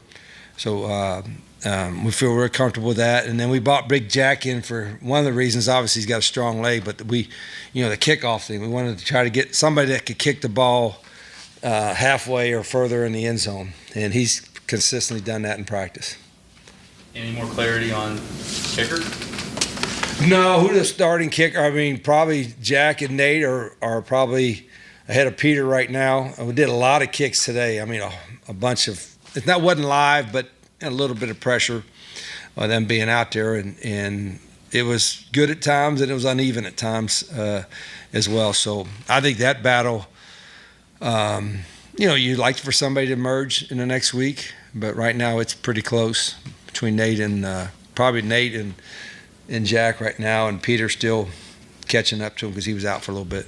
Can you evaluate that just strictly by the numbers in the spring? Not really. I mean, our guys, we got really good special teams coaches, and they've got a lot of stats. And I'll look at them and they chart everything and op times and which ones are on the hash and the percentage, and I'll look at a total thing. We're going to, after tomorrow's practice, Sunday, kind of have a depth chart meeting, and it'll involve offense, defense, but also every special team, and that'll be just as we're at right now coming into next week. Now we got another week of practice before we really have to finalize it, but I'm going to be curious on how they perform a little bit tomorrow in practice and see what our coaches' opinions are, where everybody's at on the depth chart. You went over returners a couple weeks ago. Any change there? Do you want a different kickoff and punt return guy, or could it be the same? Or? Well, typically, I don't. If there's somebody that's really dynamic, you put back there in a kick return. But typically, I'll get maybe a guy that's one of our faster guys, and maybe he's not a starter, but he plays and contributes, and put him out there. I've not been a big return guy. I think the first time, I might have been, I don't know if it was last year or a couple of whatever, the only time I ever finished in the top 10 in the country in returns, I think we returned 3 kicks all year. We fair caught every other one and run one back for 28 yards, so our average was 28, and that was good enough because I seen too many drives start inside the 10 because of a holding penalty. Now we got to be disciplined enough that we're working really hard on having a good kick return unit, so I can have the confidence to bring it out if it's 1 or 2 yards deep, and that's or even if it's in right now if it was inside the 10-yard line, we probably were fair catching just about everything. I like to have the confidence in our return units and our returners that we can bring those out, but we'll have to wait and see about that. From your perspective, from calling plays against the defense, where is the defense right now in your mind? We're doing probably more stuff and I've been around Zach a bunch of times. I think we're doing more stuff defensively than we ever have. And he won't, he's going to be, things that aren't working or our guys can't grasp, he won't put it in there. And most of it has been just things we'll need all year. I mean, he's got some stuff in for first game and all that, but we do a whole lot. But Zach's always done a whole lot. So he's demanding of our guys from a schematic, understanding football standpoint. You like to be good enough, just play this one front, one blitz, one coverage, and be good enough to win games that way. But I don't know if anybody can do that nowadays. But we do probably a lot more stuff than most. But if we can't execute it, I'll be the first one to step in and say, hey, Zach, we're struggling to execute it. We got to pin it down to a handful. Rich, there's a lot of sayings and cliches out there. Is it impossible to teach or coach toughness into a kid? You know what? That's an interesting question. If they're willing, I don't think it's not impossible, but they have to be willing to. If they're not naturally tough or not naturally have a hard edge, whatever you want to call it, they got to be at least willing to attempt to be that. If they fight that all the time, then that's going to be a battle. But I've said before, I had guys that I heard the saying before: the puppy don't bite when the puppy. He ain't gonna bite when he's a dog, right? And I've had guys here at West Virginia, my first stint, that proved me wrong. And I thought this puppy ain't gonna bite, and they proved me wrong. So I think guys will adapt to their environment.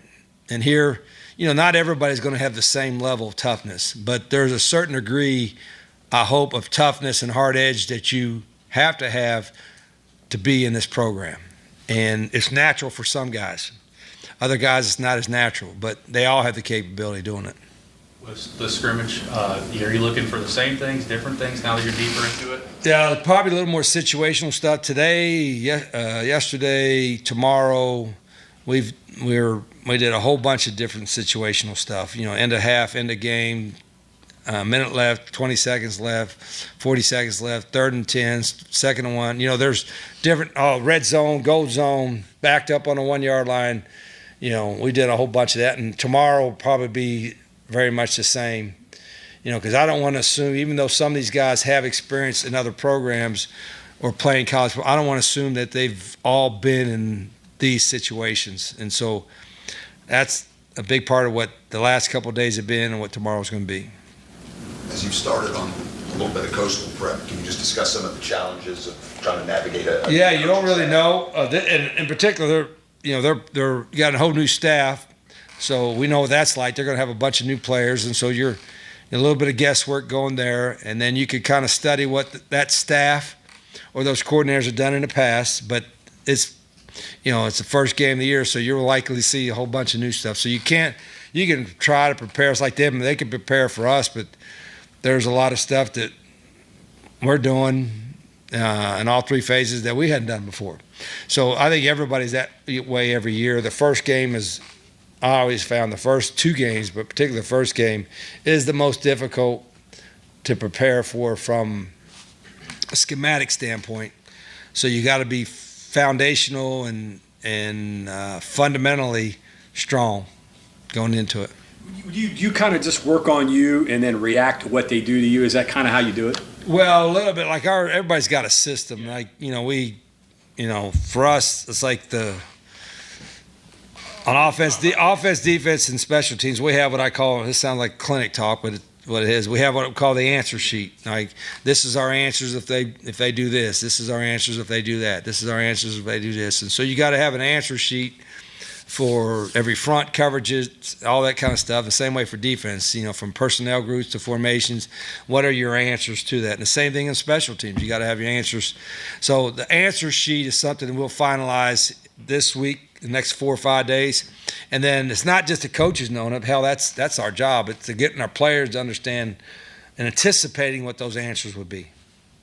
How often does it happen that maybe you didn't practice on some things off the answer sheet in a week just because it is so extensive? Yeah, and it's hard to get everything. I mean, there's so many different situations. And the hardest part is with the quarterbacks is that, Scotty's played some in the system, but Mike and Jiren and, Max didn't really play much. Those guys are, first years in the system, so to speak, and they're, so they – and when you grow up in the system and get more years, like these guys hopefully all come back, they can anticipate what the answer is going to be. They're going to anticipate what's coming next, and it becomes natural. Right now, it's not natural, but we got 2 more weeks to make it natural.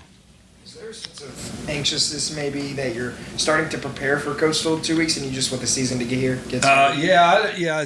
I'd rather have an extra week of practice, but the players would tell you, hell no.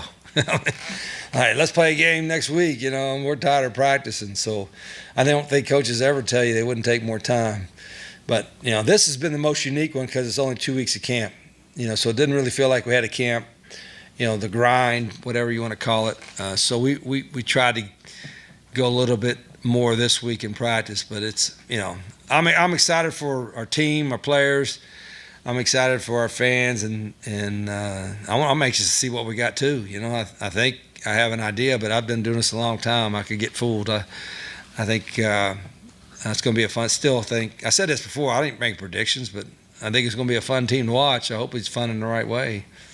Wednesday, you described some of the action as a pillow fight. Were you happier with the intensity the past couple days? Well, yesterday was in shorts, so and no pads, so you couldn't help but pillow it, that one. And today was in shells, and it was a little more physical, but it wasn't like – so I couldn't answer your question. I don't think the unpillowness was able to be shown in the last day or two. So tomorrow, hopefully we can unpillow ourselves and have a little physicality in the scrimmage. Ask again on Tuesday. Yeah. That's next time we meet, Tuesday, yeah. If you see me with a pissed off look at my face, we continued with the pillow fight. It might have been a Snoopy one too. That's how bad it was. It could have been a Snoopy pillow fight. Raquel likes Snoopy.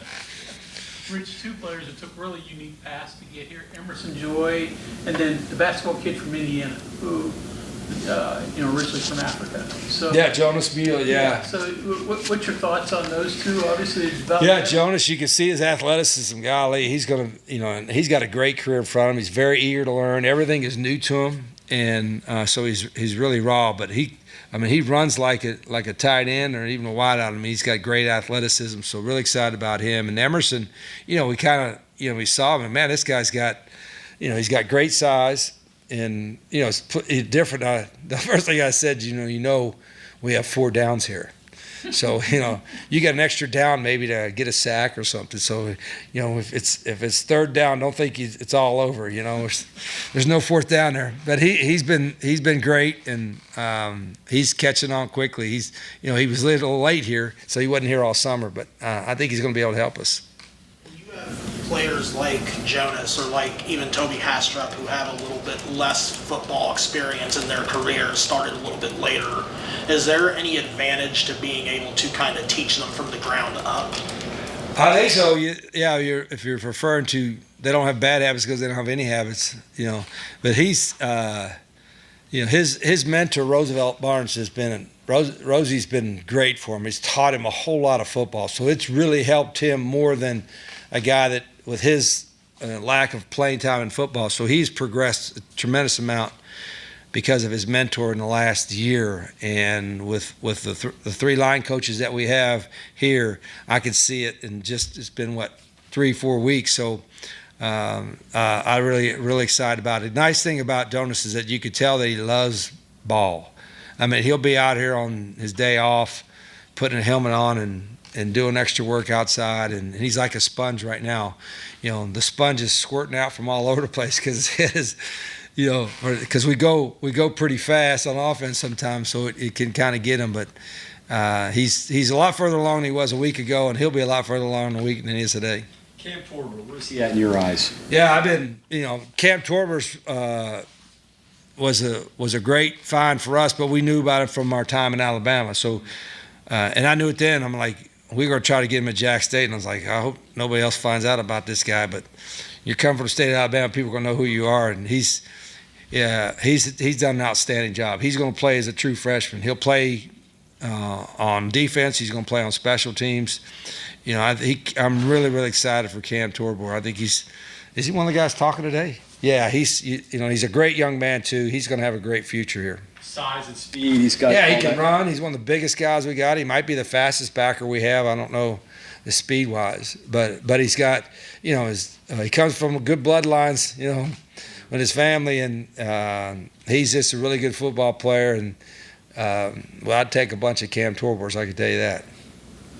Rich, you got Jaden Bray, obviously outside wide receiver. Who are some of those other guys that have started out? Prince Strahan. Prince has been hurt, and he's healthy coming back. He's got experience. Started at Boise. John Nider, who's got experience, started at UConn. Teron Francis has really come on in the last week or so. Who else am I missing there? I'm gonna leave somebody out because. That's John there. Teron Francis. I said, Mitch, the young guys, the freshmen are all coming along, got a little way to go. Keon Hutchins is a junior college guy, is one of the fastest guys we got outside, and he's had some good days. But we have some size with Jaden, John, and Prince, and that was one thing we tried to get into when we got in the portal. All right, Rich Rodriguez from Friday, up against the break when we come back. Talk some wide receivers with WVU wide receiver coach Ryan Garrett. That's next. We are there for you, to care for you at the health plan. We are here for you. It's good to have options for your family or employees. Rooted in your community since 1979, the health plan is your trusted partner. Get flexible coverage, exceptional support, and competitive rates. The health plan, we are here for you. Skin cancer is the most common cancer in the United States, and melanoma is the most treatable when found early. At the WVU Cancer Institute, our experts use advanced screening, leading-edge technology, and personalized care to detect and treat skin cancer early. From routine skin checks to comprehensive cancer care and survivorship, we're here for you every step of the way. Don't wait to get checked. Call 855-WVU-CARE. Live from the Health Plan Studios, the CityNet statewide Sportsline returns in 2 minutes on Metro News, the voice of West Virginia. It's our 23rd anniversary, and to celebrate, we're having a huge anniversary sale all month long on all Toyota trucks and pre-owned vehicles. We've discounted over 100 pre-owned vehicles this month, most of which are local one-owner trades. Great deals on all our Toyota trucks, and with over 90 in stock, now is the time to get yours. From our family to yours, we want to thank you for all the support over 23 years. Dan Cava, Toyota World in Fairmont. Shop the world. The best selection of WVU apparel is at Daniel's Men's Store. Exclusive designs you won't find anywhere else. Stylish, sophisticated, and unmistakably mountaineer. Shop in store or online at danielsofmorgantown.com. You own a boat because you love spending time on the water. Choose the outboard that allows you to make the most of it. Honda Marine's legendary reliability, ease of maintenance, and powerful performance keep you going strong. I think many people have a misconception that all that we do is infertility care, and that's not the case. Reproductive health matters whether or not you're trying to conceive. So we can be dealing with endometriosis, ovulation dysfunction, PCOS. You're getting linked up with all the specialties that you need to optimize your care. And being an advocate for your reproductive health is important. The most rewarding times that I have is when I'm empowering people to take control of their health. We're Panhandle Cleaning.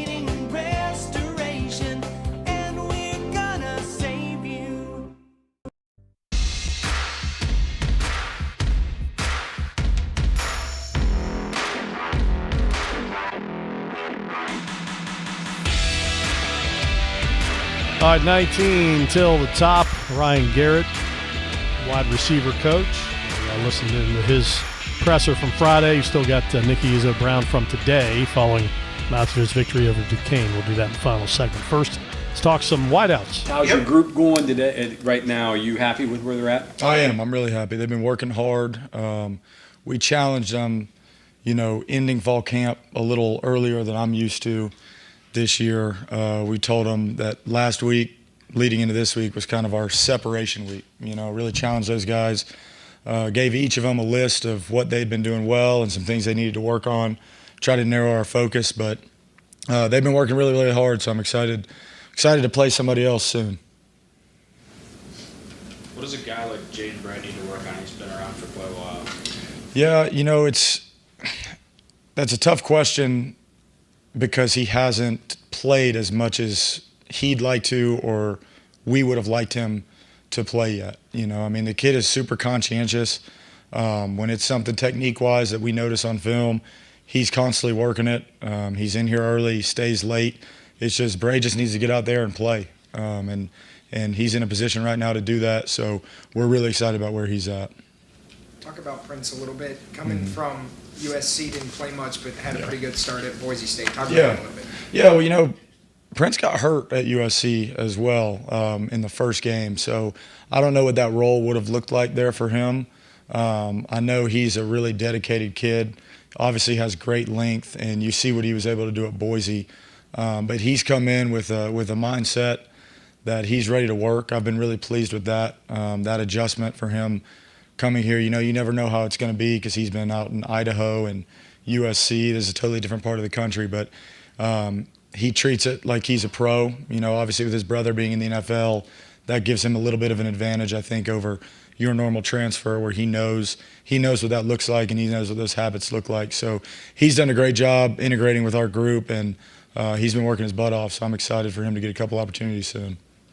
You alluded to it a little bit earlier, but just the overall importance of keeping Bray on the field and getting him through a season, being healthy, what would that mean to your room as a whole? Kind of mean a lot to, I think, our entire team, because Jaden's a guy who, when he's out there, you get 100% of Jaden Bray. He doesn't hold anything back. We always want guys that we have to say, whoa, not sick 'em, and he's one of those guys for sure. He works his butt off, and I think he's primed and ready for a good season, so we'll get him out there and see what happens. Doing any cross-training inside, outside with some of these guys? How's that going? Yeah, we're doing a lot of it with quite honestly, most of them right now. We feel like we've got a room full of some pretty flexible guys and guys that have done it, so they're doing a good job of that. Now it's just up to us as coaches finding the best groupings and based on the situation, our opponent, to use them. But they're all working on that. Some guys it comes a little more natural too, but the other guys are working hard to learn it. I think a big part of that is just getting comfortable. There's a difference when you're in the slot. Majority of the time, you're not getting press, and if you are, it's not the same press that you're used to outside. So sometimes those free releases can happen fast, and things can get on you quick. So finding a little bit of your space in there and understanding the picture's a little bit different. Usually once we overcome that, everything becomes a lot smoother. So just getting the reps at it. And I guess the idea behind it is to create depth that way? 100%. Yep. And get our best groupings onto the field. With a run-heavy offense like Rich Rodriguez is, that kind of raises the importance of blocking for wide receivers a tad. Can you talk about how you feel about this team in this receiving core in terms of their blocking ability? Yeah, I think I tell our guys all the time, 90% of perimeter blocking is willingness and want to. We have, if you go in our position room, we've got a sign up that says, how hard can I work for my teammates today? And I think that's what it comes down to. Now, technique's important. Obviously, having some size and the strength to hold up is important, but we don't really worry about, are we passing or are we running? We just challenge our guys to worry about doing their job, And then in this offense, we're spread out. We've got a lot of opportunities to get the ball to a lot of different people. And if you got a hot hand, you got a hot hand. If it's beneficial for us to get you the football, we're going to get you the football. So being willing to do whatever you're asked to do is a big part of this. And so far, they've been willing to do that. I know you got a ton of high school guys. Yep. I guess the good news is you don't really need them. I guess is that fair to say with what you have coming back and what you brought in through the portal? I wouldn't say that. I mean, we're going to play the best guys. So part of the reason we brought these high school kids in, we told every one of them when we were recruiting them, we're not recruiting anybody to come in and not play. You know, anybody that we're signing, we think has a chance to come in and get onto the field. Now, I'd be lying if I said it wasn't tough for an 18-year-old to come in and compete with a guy like Jaden Bray, who's been in college for 5 years, you know. But those kids have some really high ceilings and some certain skill sets that we were really attracted to when we were evaluating them. So I don't think it's out of the picture for any of them right now. They just need to adjust and get ready for college football and do what they're coached to do, and they might have an opportunity to get in the game. Obviously, at this point, though, you're at the point where you're starting to pare things down, the reps. So you're at that point, right? After this scrimmage, you're going to probably narrow it down to who's Yeah, you know, we throughout all of camp, this is something I love about working for Coach Rod. Generally, when we're in team periods, we're going either 3 groups or 4 groups sometimes. So in this era of college football, you know, we don't want to sign kids and then try to wait around for 3 years to see if they can get on the field. If somebody can help us, we need to find out if they can help us, you know. So that's been really beneficial, is getting those guys reps. As we get into the season, you know, a lot of times we'll go 3 groups still, and there might be, you know, we'll have 2 or 3 guys that are down on the scout team for certain periods, then they're back up with us on certain periods to try to keeping them engaged throughout the season, and obviously communicating with our defensive staff as well, Coach Alley and those guys, of who's doing well down there. You know, that's something Coach Rod challenged us to do as position coaches, is watch the scout film as well, and make sure those guys are getting coached and not checked out. I was going to say, the downside for you as a coach is that's more tape you got to watch. It is, yeah, but I mean, that's what we signed up for, you know, and you owe it. We're asking our kids to do a lot for us, so you owe it to them not to just throw them down on scout team and not pay attention to them. If we got a guy down there, they're on the team, it's because we think they can help us. So we owe it to them to do that. One of those freshmen that caught Jaden Bray's attention was Landon Drum, you Yeah. mentioned by name. Yeah. Rich said he's a little bit banged up right now, but can you talk a little bit about what you've seen from him and how you feel about him? Yeah, Landon's a guy I was really, really excited about when we found him. You know, he was a really under-recruited kid with an awesome story. Originally from Alaska, didn't feel like he was getting enough exposure up there. But when you look back, his Alaska film was really, really good. I hadn't seen it. So his senior year of high school, he actually made the decision to move to Colorado, where he had a family friend, and really bet on himself to go have a good year. And I mean, he absolutely crushed it out there, put out great film, and he was a guy we found late that we couldn't believe didn't have more going on. You know, if you watch his high school tape, you see he's got length, speed, ball skills. He's a nasty perimeter blocker. He's really aggressive. You know, I was a little bummed out that we weren't able to get him in here in the spring. He didn't graduate until June, but he came in this summer and he's worked his butt off. So he's made some great strides, and I'm really, really excited about him in the future. Keon Hutchins, you know, how does he fit Yeah. into it? And I've heard a lot about his speed, obviously. What else does he bring to the table? Yeah, Keon has great speed, and he's a guy that, coming from JUCO, they obviously took advantage of his speed. So he was used to winning deep, which was a priority for us in recruiting. We needed to find some guys that could stretch the field, win vertically.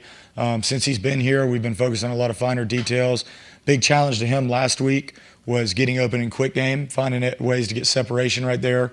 And he answered the call and had his best week last week. So he's going to continue to work, but I'm excited about him and his skill set. Rich mentioned Cyrus Charles' name a couple times this fall. I see a smile there. Yeah. Thoughts on his progress? Yeah, I mean, you guys have heard it. I mean, we're all excited about Cyrus. You talk about, we say earned success here, and that's a kid who came in at 168 pounds when he got here, and now he's up above 200, and has just grinded in the weight room, grinded to get better at the things he needs to get better at. And everybody in the state knows what he was in high school, right? And obviously he had a good career at his last place, but he came here to play, and he hasn't looked for any easy ways out. He's a guy we feel like has a lot of position flexibility, but I'm super proud of Cyrus. He's always been a kid that's been fun to work with and about the right things. So hopefully this season everybody can see what we've seen. WVU wide receiver coach Ryan Garrett. We'll take a break when we come back. Talk a little women's soccer. Mountaineers 2-0 win over Duquesne. Nikki Izzo-Brown met with the media following. We'll listen to that when we come back. Hey, this is Brad Howe for your local internet provider, CityNet. For years, rural communities in West Virginia waited for reliable, high-speed internet. Now, fiber is most likely at your front door. Public investment helped build the opportunity, and CityNet delivered the service to homes and businesses just like yours. With free equipment, free installation, no contract, and local support you can count on, switching to fiber has never been easier. Fast downloads, smooth streaming, better connections for work, school, and everyday life. When it's high-speed internet you need, CityNet.net connects, protects, and perfects. We are there for you, to care for you at the health plan. We are here for you. It's good to have options for your family or employees. Rooted in your community since 1979, the health plan is your trusted partner. Get flexible coverage, exceptional support, and competitive rates. The health plan, we are here for you. Live from the Health Plan Studios, the CityNet statewide Sportsline returns in 2 minutes on Metro News, the voice of West Virginia. At Daniels Men's Store, exceptional style begins with a curated selection and finishes with a flawless fit. When it's time to buy a suit, Daniels is here to make sure yours is one of a kind. Discovered tailored suits you'll only find in-store at Daniels. Leading the efforts to build a stronger West Virginia, the High Technology Foundation has a proven plan to strengthen and diversify our state's economy. The I-79 Technology Park's high-capacity infrastructure continues to attract advanced federal operations that are driving economic growth. This keeps our young, educated residents in the state and brings West Virginians home. The High Technology Foundation, building a stronger West Virginia. Learn more today at WVHTF.org. You own a boat because you love spending time on the water. Choose the outboard that allows you to make the most of it. Honda Marine's legendary reliability, ease of maintenance, and powerful performance keep you going strong. It's our 23rd anniversary, and to celebrate, we're having a huge anniversary sale all month long on all Toyota trucks and pre-owned vehicles. Thank you for 23 years, Dan Cava, Toyota World in Fairmont. Shop the world.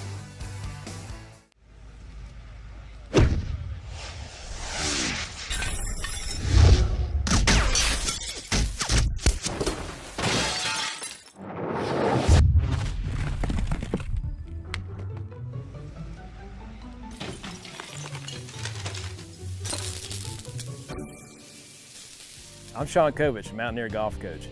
When disaster strikes your home, business, or golf game, call the restoration company the Mountaineers call. Panhandle Cleaning and Restoration. A lot of patients come here without much hope, and I think we can give them hope. We offer a full spectrum of interventions suitable for every kind of person that walks through our door. We do absolutely everything we can to help you achieve your family building goals.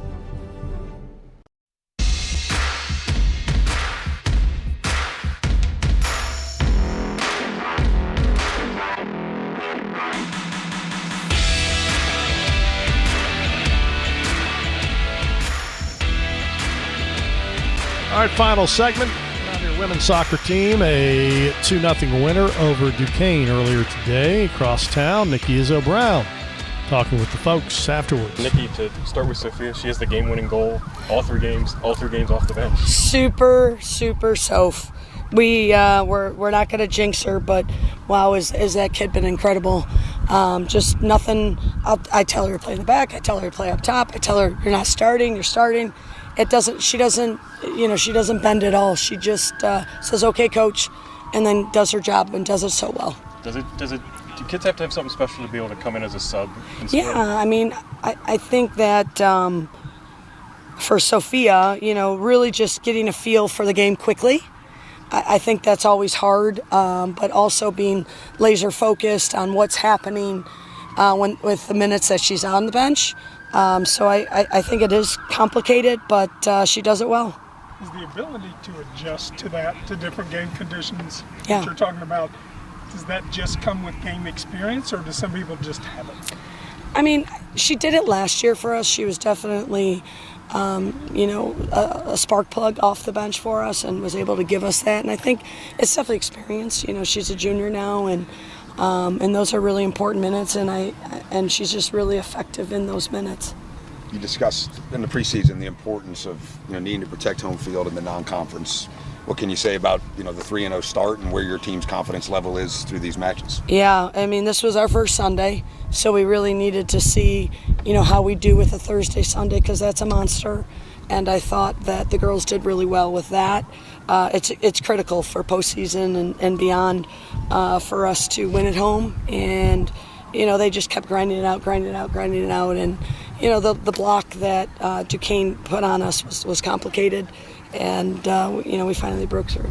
Is there anything different you guys can do to get started a little quicker than what you have over these last 3 games or first 3 games? I thought we started well against Penn State. It was just unfortunate, 1 shot, 1 goal. So, I'm the biggest critic out there, and I would tell you slow start Dayton, little slow start here, figuring this out.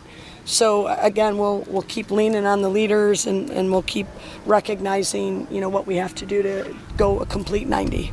I think Bailey only made 1 save, but it was a high degree of difficulty, and that really could have kind of changed. Yeah, momentum, right? Momentum's everything. And again, the senior leadership in our goalkeeping and just staying focused. And when you're constantly passing and trying to break a team down, you could get lulled and forget your job as a defender. So it was really good that Bailey stayed focused and engaged in that. As you prepare to play outside of Morgantown now, what's the key, and what do you tell your girls? Yeah, I'm excited to see them on the road, to be honest with you. Again, just being able to win on the road, it'll be a new challenge and a new focus. And so Princeton's going to be very tough. They're a high-quality team, and we know they'll set different complications for us. But we'll kind of watch some film of them, see what the matchup will be like, and just staying focused on what we need to do. You mentioned how hard it is to play Thursday and Sunday. Was there maybe a little worry that maybe there was kind of still some thoughts about how big Thursday's win was? Absolutely. I mean, the kids' that game took everything out of us, emotionally, physically, but we have to be able to respond. But absolutely, that game was a very, very draining game for the ladies, and they really battled. But you gotta bring it for the next one. I think you had some good chances that just didn't go. Is that second goal just kind of like the luck evens out and you get one to squeeze? I believe in karma, so I guess so. I'll take it. There's no ugly goals, but again, you press a team, and sometimes good things happen. All right, Nikki Izzo Brown following the Mountaineers' 2-0 victory over Duquesne earlier today, as she alluded to. Back in action coming up on Thursday at 7 o'clock at Princeton. Men will try to bounce back from their upset loss down in Charlotte, North Carolina. So they'll host the Bonnies of St. Bonaventure tomorrow night at 6 o'clock at Dick DeLess Soccer Stadium. Weather looks terrific all week. No mention of rain at all once we get through tonight. So finally. All right, high school football week, as we mentioned, much more on that on Sportsline on the weeknight shows. We continue to preview the high school football season. Greg and I back with you again next Sunday night. It is Prediction Show 2026, our favorite night of the year, next Sunday night on the program. We'll talk to you then. From the Health Plan Studios, the CityNet statewide Sportsline is an exclusive production of the Metro News Radio Network. All rights reserved.